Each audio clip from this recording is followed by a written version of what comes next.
Before we get started, I have a quick favor. I've been self-funding the Finding Genius podcast for 5 years now. I've done over 3,000 episodes. And as you can see on YouTube, we're up over 1 million views on the channel, which is fantastic. The next thing I really want to push on is to get up to 10,000 subscribers. Because once we do, we'll be able to put a donate button and we'll be able to solicit donations to help keep the podcast running and to also get the Finding Genius Foundation moving along. We have a big project studying anxiety, depression, and PTSD and working on a product to help people overcome these problems because I've seen them explode recently after the last 2 years of the whole virus situation. So if you would, please subscribe to the podcast. That would help us tremendously. Give us a thumbs up and check in the description for Buy Me a Coffee. It's about $5. If you could buy me a coffee, I'd really appreciate it. It would help keep the channel going, and I love coffee. Thank you. Forget frequently asked questions, common sense, common knowledge, or Google. How about advice from a real genius? 95% of people in any profession are good enough to be qualified and licensed. 5% go above and beyond. They become very good at what they do, but only 0.1% are real geniuses. Richard Jacobs has made it his life's mission to find them for you. He hunts down and interviews geniuses in every field: sleep science, cancer, stem cells, ketogenic diets, and more. Here come the geniuses. This is the Finding Genius Podcast with Richard Jacobs. Hello, this is Richard Jacobs with the Finding Genius Podcast. My guest today was Dr. Pam Theriot. She's a TEDx speaker and a nationally recognized dry eye specialist. We're going to talk about some tips to preserve your vision and how to deal with dry eye. Dr. Pam is she's an optometrist, an author, again, a dry eye specialist based in Louisiana. She has over 20 years experience in eye care. She leads the Dry Eye Relief Center at Lusk Eye Specialists, where she helps patients with personalized care. I never knew that dry eyes was a big problem, but we'll get into her journey and why she deals with it and all that good stuff. So welcome, Pam. Thanks for coming. Thanks for having me, Rich. I'm so excited to be here. Yeah, when I look at your bio and it says dry eye, I keep thinking in my head, it wasn't a dry eye in the house. I'm sorry, I heard that. I know it doesn't apply here. Right. And, oddly, it is a big problem, and it's becoming more and more prevalent because we do spend so much of our days on our digital devices, which has a profound effect on the structure and the health of our eyes. Yeah, I heard that because there's a study a few years ago that the average blink rate is X times per second, and people that are looking at the screen, the blink rate slows down and that dries out their eyes. Is that true? So that's the gist of it, right? So we blink a third less. Normal blink rate would be 21 times a minute, and we blink only 7 times a minute while using a digital device. But it's not just that our eyes are drying out in that interblink period, but that we should be putting our 2 eyelids together. And when we put our 2 eyelids together as a blink, it causes the oils that are in the glands in our eyelids to be expressed and spread across the front surface of our eye. And by not doing that, 2/3 as much as we should, the glands in the eyelids are atrophying, and actually the oils in the glands are hardening, so that decades and decades of staring at these devices and having this reduction in our blink rate, we're actually seeing damage to those structures, permanent atrophy of the glands. And the not having enough oil in your tears, as you can imagine, would dry them out. What happens if you have fake eyelash? I see women sometimes with like these gigantic fake eyelash. Does that prevent your eyes from closing properly? Not from not closing properly, but the glue used to attach the false lashes to your natural lash often has formaldehyde in it. And formaldehyde is toxic to lots of things, but especially to the front surface of your eye. So no eye doctor is a fan of false lashes. And they also harbor a lot of bacteria and mites. And so you can get a lot of inflammation, styes, eye infections from having these lashes, artificial lashes on your eyes. Well, so there you mentioned, how come you said some people, the eye has to close properly? Like, why wouldn't, I can see people blink less, a third less, but when they are blinking, is their eye blinking faster and there's like not enough contact time for the glands to express? Like, why would the eye close improperly? Or the 2 lids not come together? Right. So I may have misspoke. I don't know. I'm just saying that if we don't blink our eyes regularly, then that 2/3 less blinking is going to cause the atrophy. But also additionally, using a digital device can cause these things that we call partial blinks, where the lids actually aren't coming together and connecting to one another. They're just fluttering. and not spreading the oil out. If they don't connect top to bottom, they won't express the oil. So you just spread your tears across your eye without the oil. Why does that happen? Is the material so engaging that the eyes won't even blink all the way? Right. Yeah, we are focused more on a digital screen. Our blink rate decreases when we read in general, but there have been studies that have shown a difference between a paperback book and reading on a digital device. So just the act of reading, not even people who game, that definitely will decrease your blink rate because you're so activated on it. But reading material in general decreases your blink rate.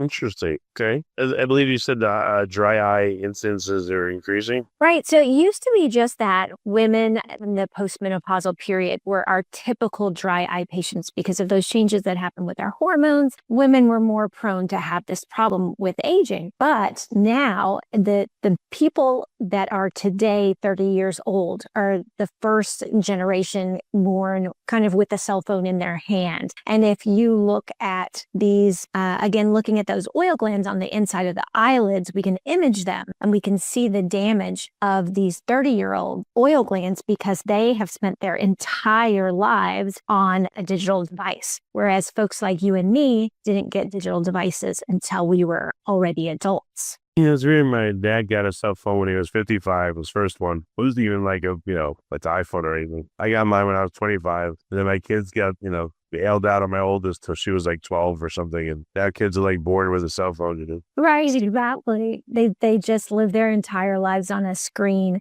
And that change has caused a lot more dry eye to come into my clinic at younger ages. But in general, all of us spend a ton of time on these digital devices. And so my purpose of going onto the TEDx stage was really to bring this into the light of a global audience, that really we need to take care of our eyes so that our vision lasts our entire lives. And there are simple things that we can do throughout our day to set our eyes up for success instead of, you're at your computer and you're rubbing your eyes and you're cursing them because your vision's blurring in and out. And they're not for you. You're complaining to your eyes that, oh, why is my vision so blurred? Why do my eyes ache? But you're not doing anything to support your eyes ahead of time to allow them to make it through the day. What happens when you have what's, diagnosed as dry eye? Like, what does it feel like? What is your day like? So a lot of my patients, it starts when they first open their eyes in the morning. Their eyes already feel dry, they're stinging and burning. But then as they sit on their computers, their tear film dries out on their eye. And so the vision comes in and out of focus. And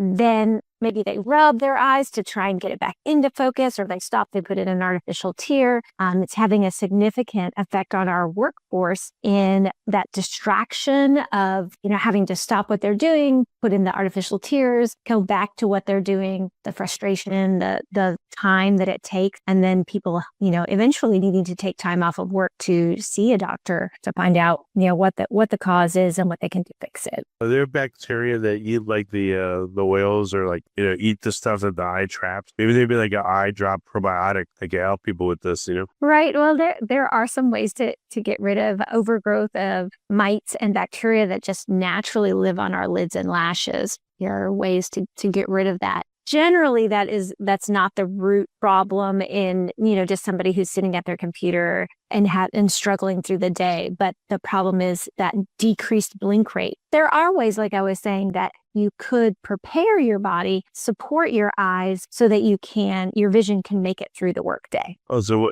what can people do? Like just take deliberate breaks, sit there and close their eyes for 5 minutes, or what do they do? Yeah. So I have a 3-step process.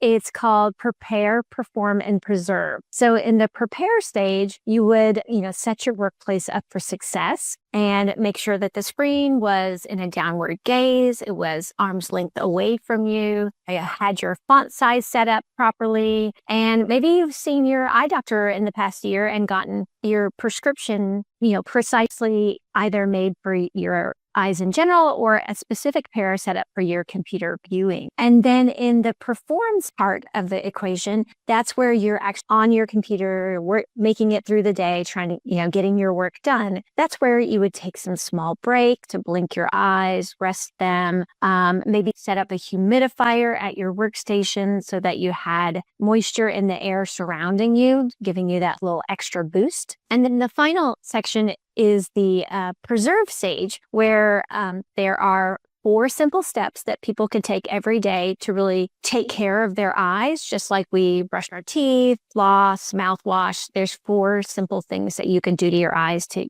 keep them healthy and your tear film robust. Are you ready? Yep. Okay, so 4 simple steps. The first is artificial tears, and that would be something simple, a preservative-free tear that you could leave by your computer or your workstation to just hydrate your eyes as needed. The second one is a lid and lash cleanser. So just like we brush the plaque from our teeth every day, we can scrub our lids and lashes to remove dirt, dust, debris, pollen, eye makeup, anything that could be caught in our lashes that would cause inflammation if you went to bed, wearing that. So a lid and lash cleanser. The third is a warm compress. So putting a warm compress over your eyes as a break when you're at the workplace or at the end of the day is going to give that soothing heat that allows the oils that are trapped in your lids to seep out onto the tear film and then act to coat the eyes, lubricate the eyes more readily. And the fourth step is actually to take a nutritional supplement for the eyes. There's 2 that are on the market that are science-backed. And the first is an omega-3 fatty acid supplement that gives your body the building blocks of that oily layer of your tear film. And the second one is called Blink NutriTear, just put out by Bausch & Lomb, that actually reduces the inflammation in your tear film with a combination of curcumin, vitamin D, and antioxidants like lutein and zeaxanthin. And they have some clinical trials that has shown an increase in tear production using that supplement. So those are the 4 simple steps that I encourage my patients to take daily. Or why does one supplement, you think, increase the tear production? So dry eye disease is driven by inflammation, and the inflammation on the front surface of the eye decreases the sensitivity of the nerves on the front of your eye. Those nerves send signals to your brain to tell the brain to make tears. And so when the inflammation is higher, the signal gets lost. Over time, it can damage those nerves so that the signal doesn't even get to the brain to make the tears. So bringing down the inflammation on the eye can then increase your tearing. Yeah, it's wild. What are other reasons that people would get dry eyes? Oh, yeah. So there's a ton of them. It's a multifactorial disease. So not only using computers, but often medications that we take decrease our tear production. And some really common ones are allergy medication. And taking an antihistamine will significantly decrease the tears made in your eyes. And luckily, most people take antihistamines only sporadically, but there's other more daily medications like antidepressants or beta blockers that you might take for high blood pressure, birth control pills that also you would take on a daily basis and reduce your tear production. But what else can cause it? Like, what if someone gets like a LASIK eye surgery? Would that predispose them to that? Or, as people get older, do their glands have more trouble producing the tear oil? Right. So there is some loss of tear production and decreased oil gland secretion as we age, just naturally. But having ocular surgeries like LASIK surgery or even cataract surgery, they change the nerves. So depending on which surgery you're talking about, the LASIK surgery, when you create that flap, it actually severs the corneal nerves that go from the eye to the brain. And that's that signal I was just telling you about that tells the brain that the eye is dry and that it needs to send to make more tears. And so those nerves will regenerate after you've had LASIK surgery. It takes a few months for them to completely regenerate. And if you have LASIK surgery, we encourage you to use artificial tears on a regular basis in that postoperative period to support your eye and help the nerves regenerate. But that's a good call out of what, of surgery that could cause dry eye. Also, your sleep habits, lack of sleep can really affect your tear film. So most adults aren't sleeping 7 to 9 hours on a regular basis, but they should be in order to allow our eyes to heal properly at night and get the support that they need for the next day. We really need to close them completely and for 7 to 9 hours. Yeesh. And the other things like contact lenses, people who sleep in their contact lenses, that can be very destructive. Yeah, I heard that they have gas permeable ones now, but I guess otherwise it blocks oxygen from getting to the surface of the eye. Right. Gas permeable lenses are